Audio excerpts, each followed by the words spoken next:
Hove trainer Alma Keppie's kennels are set in the heart of the New Forest, a perfect location surrounded by wildlife. Oh, it's ideal, Julie, it really is. We're not far, as you know, off the M27, but we're just tucked away up a fairly quiet lane. And we've been here for quite a number of years.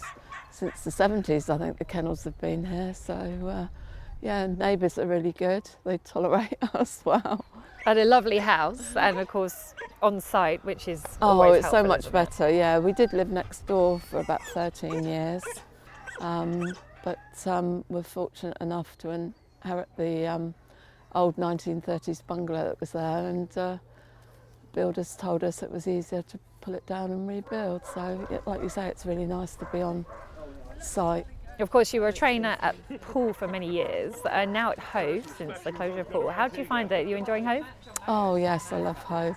My only regret is I didn't manage to get there earlier when I was a bit younger, but never mind, I've made it, so that's all good.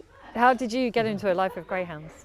Well, basically, my nan even bred pups, like red pups here when I was little, so I've grown up with them, really. My mum was a trainer in the 60s and used to train at Poole when it was the Knots running the show, and all the dogs used to go from Netley Marsh in an old bus, and then when it went out to contract training, she transferred to home, and the kennel started up here in the 70s. But I've always had greyhounds around me basically all my life.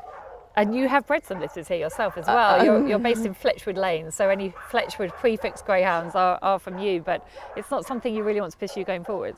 No, I think really that's a specialist area, and I find it too much really with the racing, trying to combine the both, and I think I'll stick with the racing.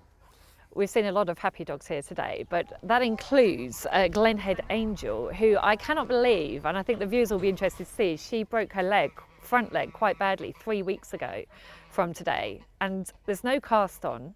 Okay, she looks lame, she's holding it up a little bit, but incredibly happy, and I just can't believe that was a broken front leg 3 weeks ago. Yes, it's amazing, isn't it? I must admit, I thought she would have come back with a cast of some sort, but no, and she's improving. She's had her stitches out. We've taken her stitches out, and yes, as you say, she's really happy and contented in herself, and we'll be looking for a nice sofa.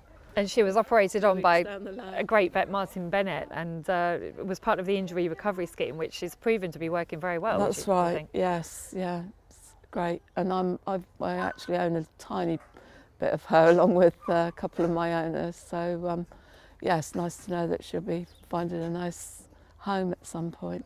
You've got around about 50 dogs here, and I haven't counted the kennel staff, but a good staff to dog ratio. There's a nice team here behind you. Yes, I've got a really good team at the moment, I must admit. Without them, I'd be nowhere. But yeah, we all seem to muck in, work together, and it's been going really well. Who are the best dogs you've trained? Oh, I would probably say Cabra Scooby and Eden Rumble. They both made Category 1 finals, but unfortunately we haven't won one as yet. But that would be an ambition, I think, to try and win one. Anyone in particular? No, anyone would be great. And that is an ambition of yours. Obviously, your bread and butter is your graded racing. But oh yes. You do like to travel as a kennel? Yeah, we do. I think